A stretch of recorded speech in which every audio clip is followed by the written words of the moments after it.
Music fans around the world are remembering record producer George Martin, who died last night at age 90. He signed the Beatles after others rejected them, and he was behind 30 of the band's #1 singles. He earned 6 Grammys, a knighthood, and a spot in the Rock and Roll Hall of Fame. Martin still holds the Billboard record, producing 23 #1 pop singles. Paul McCartney wrote this morning, "I'm so sad to hear the news of the passing of dear George Martin. He guided the career of the Beatles with such skill and good humor. If anyone earned the title of the fifth Beatle, it was George." With us now, Joe Levy, contributing editor of Rolling Stone magazine. Welcome.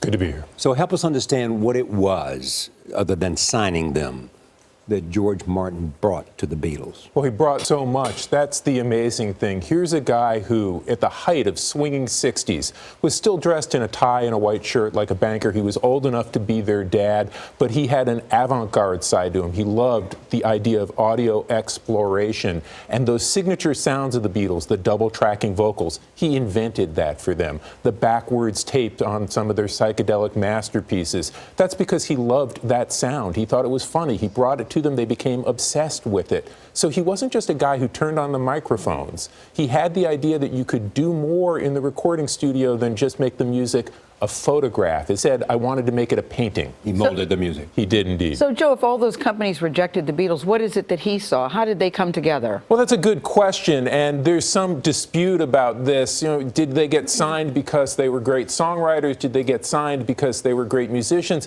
He didn't hear it at first either. He heard the demo tapes, didn't love them. He heard them in the room when it went down for tea.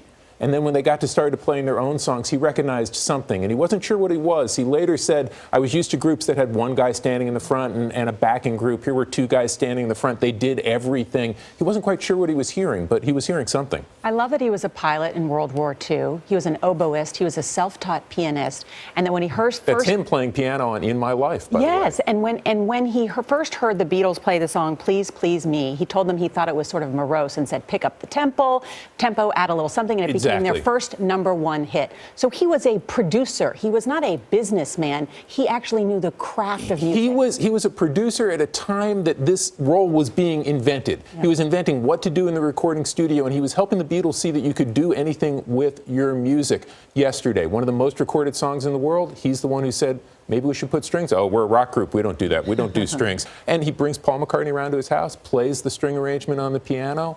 Presto. I say that because I think in many ways, too, he was like a teacher. He helped them. He helped them become their best selves. I think that's absolutely right. He was a teacher and an explorer. Most teachers teach what they already know, but they had a sense of shared discovery. They were finding it together. At Sgt. Pepper's, they're inventing the way that music still sounds, the way records are still made today. And they're just creating it at the moment. Penny Lane, an amazing story. They record 2 versions, and John says, I don't know which one we like. Put them together. You'll figure it out. They're at different speeds. They're at different pitches, different tempos. He manipulates the tape to create the sound that no one had ever heard before. Did he have influence on their life after they split up?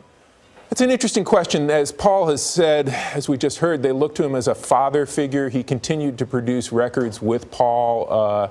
So I think in the sense that he was their rock, yes. They argued about credit that each of them deserved sometimes afterwards, but they never argued about what he had given them. They always showed him respect. They always showed him consideration. They always acknowledged what he had done with them, for them. I like how you said he looked like a banker, but he had a wicked sense of humor, and you said so did the Beatles. That's right. You know, they bonded because he was part of a comedy revolution. He recorded Peter Sellers. He recorded these guys who were turning England on fire with their surrealist sense of humor. And there's a famous story that when the Beatles first get to the studio for their first Abbey Road session, he sets up the microphones and he says, is there anything about the setup you don't like? And George looks at him and says, well, I don't like your tie for a start. And right then they must have recognized something in each other. They must have recognized the way that their minds worked and really bonded over this. Joe Levy, great to have you here.